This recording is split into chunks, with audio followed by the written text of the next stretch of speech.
It was a warm Sunday afternoon in a small town in Massachusetts on August 7th, 2016. A young woman visiting her mother laced up her running shoes for what should have been an ordinary jog, but when she didn't return home, concern quickly turned to dread. Hours later, a devastating discovery sent shockwaves through the community. A lifeless body, confirmed to be hers, shattered the peace this town had cherished for over 3 decades. What made this tragedy even more chilling? Just days earlier, another woman in a neighboring city had vanished under eerily similar circumstances. Questions were raised, and concerns were voiced by the town's residents and even the police. Were these cases connected? Was the small town's safety an illusion? This is the heart-wrenching case of Vanessa Marcotte.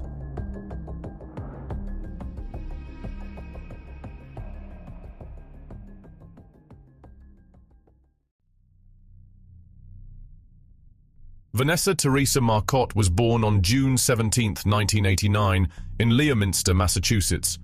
She was a high-achieving student and graduated with top honors from Boston University in 2011, earning a degree in communications. After college, she worked at a Boston-based online marketing software startup called WordStream. Later, she joined Google's New York City office as an account manager. About every couple of months, Vanessa would travel to visit her mother and aunt in Princeton, a small rural town with around 4,000 residents at the time. Being an only child, her mother, Rosanna, cherished these visits and was always thrilled when Vanessa made time to see her. Vanessa was visiting her mother during one weekend where the unexpected occurred. On Sunday, August 7th, 2016, a warm and sunny afternoon, the 27-year-old left her mother's house on Brook Station Road at around 1 p.m. to go for a run. She planned to return in time to catch a commuter bus back to New York City, where she lived and worked. Vanessa was very active and loved outdoor activities like walking and yoga. The route she chose was one she knew well, so there was no reason to think anything unusual would happen. However, hours passed, and she didn't come back, which was out of character. Concerned, her mother contacted the police, and a search began immediately, focusing on the path Vanessa likely took. At 8:20 p.m., a police dog tracked her scent to a wooded area about 60 yards from the road, less than a mile from her mother's home. There, searchers found the body of a woman, who was immediately identified as Vanessa Marcotte. An initial examination of the scene left detectives certain that Vanessa's death was the result of a crime. Her body was found unclothed, with burn marks on her legs, hands, and face. The area where she was discovered was remote, with no nearby houses, just a road bordered by woods. Vanessa's cell phone and headphones were missing, and despite a thorough search of the surrounding area, police couldn't locate them. Investigators suspected the killer had taken these items to avoid leaving behind any DNA evidence.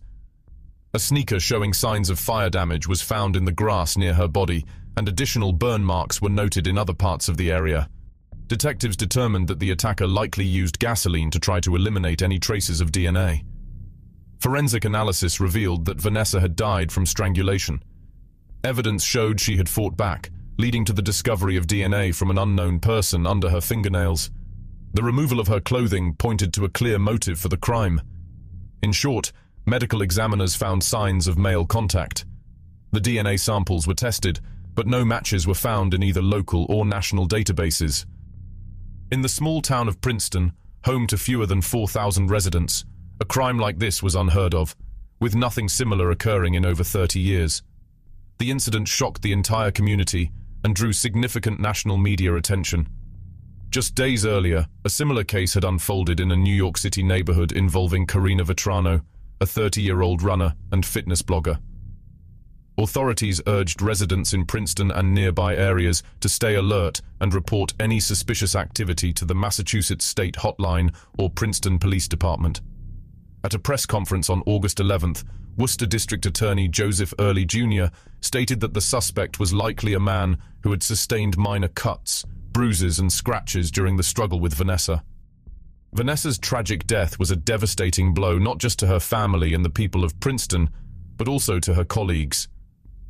A spokesperson from Google shared, "Vanessa Marcotte was a much-loved member of the Google team, working in our New York office for the last year and a half, and known for her ubiquitous smile, passion for volunteer work, and love of Boston sports.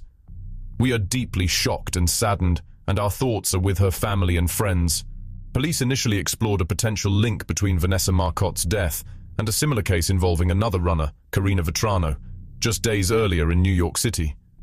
On August 2, 2016, Vetrano went for a late afternoon run in Spring Creek Park, Queens, just a short distance from her home.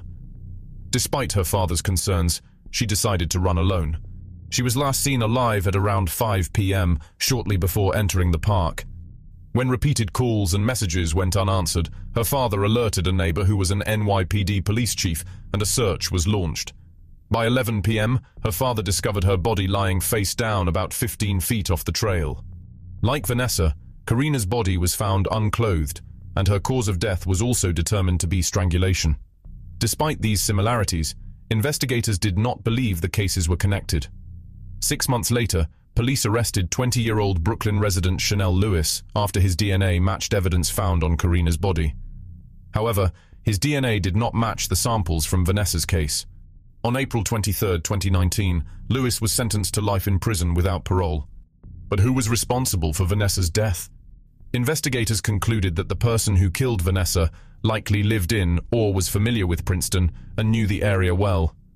They also believed that Vanessa did not know her attacker and that their encounter was purely by chance. In the meantime, authorities reached out to the public once again, setting up separate 24-hour hotlines for tips.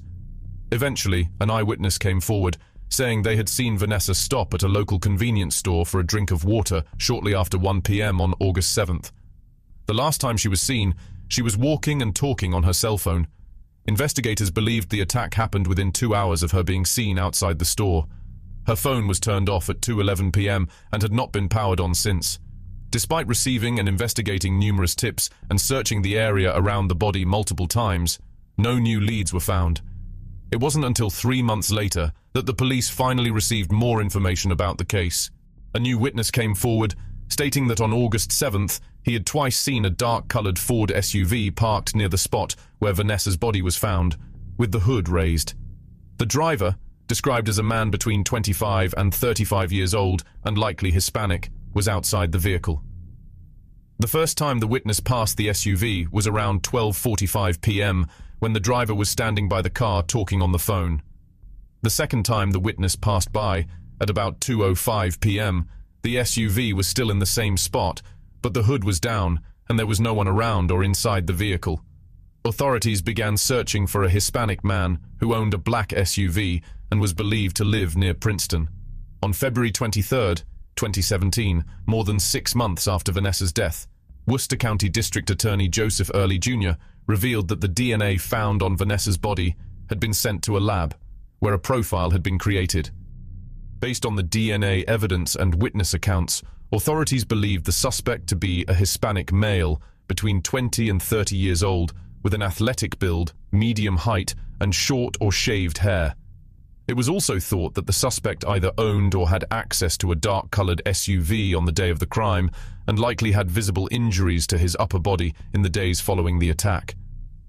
About 3 weeks later, a police officer patrolling Worcester County spotted a man who fit the description of the suspect.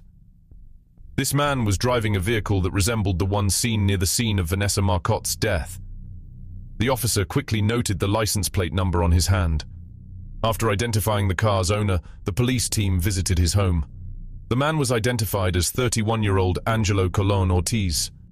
Angelo Ortiz, a Puerto Rican native with no criminal record, was married with 3 children and had lived in Worcester for less than a year. He worked for a third-party contractor for FedEx, making deliveries in and around the town of Princeton, which he was familiar with. His neighbors in Worcester described him as inappropriate, noting that he often made vulgar remarks to people in the area. A former female postal worker from Princeton also reported that Angelo would make crude comments in Spanish about her and other women to his co-worker. When police questioned him about Vanessa Marcotte, he claimed not to know her, and further stated that he couldn't remember if he had been in Princeton on the day of her attack. He was asked to provide a DNA sample, which he agreed to, signing the necessary documents. It took some time for the lab to process the test, but when the results came back, they confirmed that Angelo's DNA matched the one found under Vanessa Marcotte's fingernails. On April 15, 2017, Ortiz was arrested, and he was officially charged 3 days later. Prosecutors claimed that on the day of the crime, Colon purchased $5 worth of gasoline from a store located 6 miles from the crime scene at 2:35 p.m. This meant that by that time, Vanessa was already dead, and the suspect had returned to the area in an attempt to destroy the evidence, specifically his DNA on her body.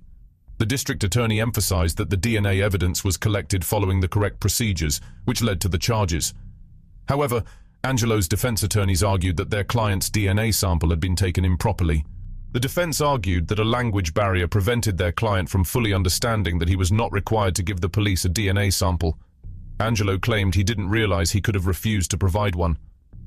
In a statement supporting the motion to suppress, Angelo explained that although he is a U.S. citizen, he was born in Puerto Rico and did not speak, read, or understand English. The trial lasted for several years, but on January 11, 2022, the judge ruled against the defense's motion to suppress the DNA evidence. Angelo did not plead guilty to first-degree murder, but as part of a plea deal, he admitted to second-degree murder, which carried a lighter sentence. He also pleaded guilty to a robbery charge, resulting in a 20-year prison sentence. Prosecutors stated that Marcotte's family agreed to the plea deal in order to avoid a lengthy and harsh trial. "We are thankful and pleased that the trial ended the way we always wanted it to. That this man will now be in a place where he cannot hurt anyone the way he hurt Vanessa," the Marcotte family said in a statement released by the district attorney's office. 36-year-old Angelo Colon Ortiz was sentenced to life in prison in October 2022. He will serve 20 years for the robbery charge, followed by a life sentence with a minimum of 25 years before being eligible for parole. This means he will spend at least 45 years in prison before he can be considered for parole. What happened to Vanessa is heartbreaking, and it's unimaginable what she went through when she encountered such a cold-hearted individual. As we reflect on this tragic story, our hearts go out to the victim, whose life was taken too soon, and to the family and friends she left behind. If you found this video compelling, be sure to like and subscribe to our channel and check out our other videos. Thank you for watching.